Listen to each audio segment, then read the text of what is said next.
اللہ پاک نے فرمایا وَإِذْ أَخَذْنَا مِيثَاقَ بَنِي إِسْرَائِيلَ لَا تَعْبُدُونَ إِلَّا اللَّهَ،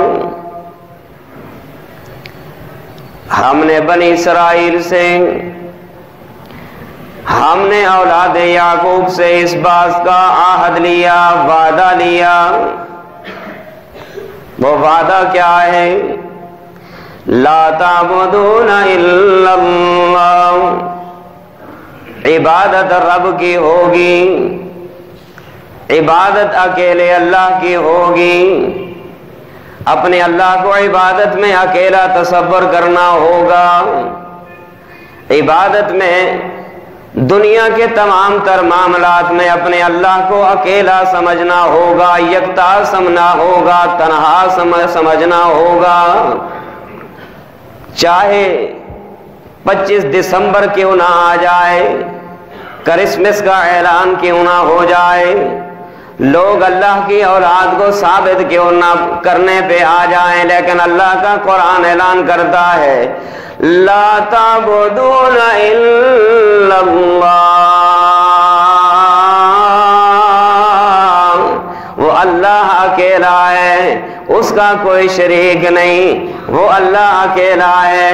اس کی کوئی اولاد نہیں، وہ اللہ اکیلا ہے۔ کیسے؟ قُلْ هُوَ اللَّهُ أَحَدٌ اللَّهُ الصَّمَدُ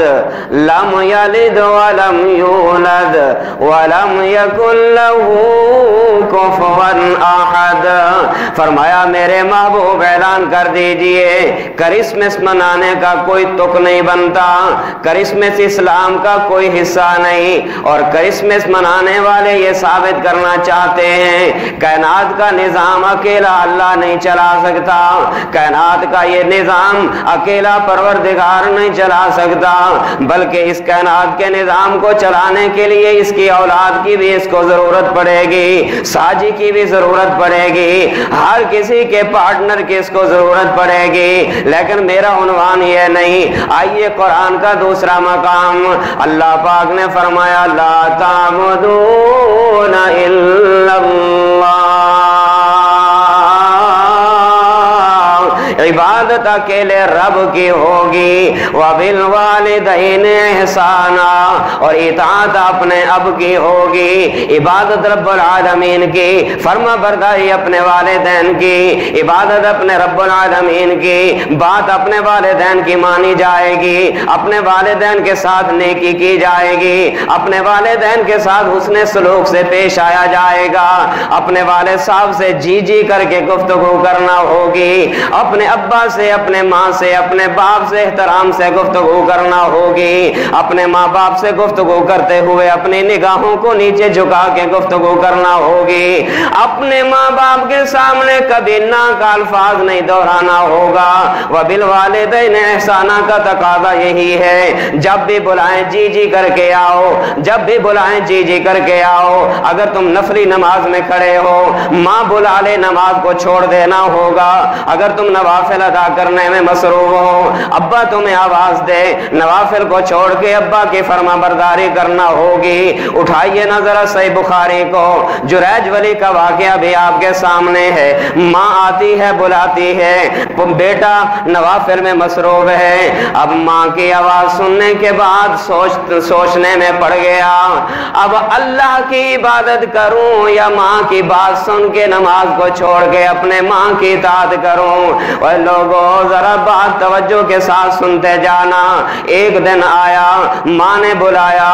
یہ ولی نماز میں مصروف ہے، دوسرا دن آیا ماں آئی بلانے کے لیے، یہ ولی نماز میں مصروف ہے، تیسرا دن آیا ماں آئی بلانے کے لیے، یہ ولی عبادت میں مصروف ہے۔ بالآخر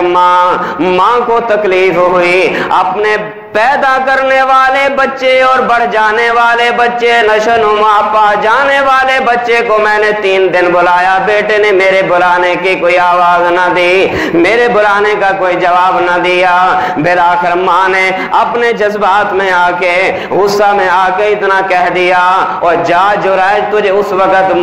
وقت تک موت نہ آئے جب تک کہ تو کسی بدکارہ عورت کا منہ نہ دیکھ لے۔ ماں کی بد دعا سے بچنا ہوگا، والدین کی بد دعا سے بچنا ہوگا۔ کیوں؟ اس لیے کہ والدین کی دعا یا تو انسان کو بلند مقام تک پہنچا دیتی ہے یا بلندیوں سے نیچے گرا دیتی ہے۔ بالآخر وہ وقت بھی آیا جب جریج ولی اپنے عبادت خانے میں مصروف، لوگوں نے اس کے عبادت خانے کو گرا دیا اس الزام کے ساتھ کہ وہ ماں کی بد دعا تو پوری ہونے لگی ہے۔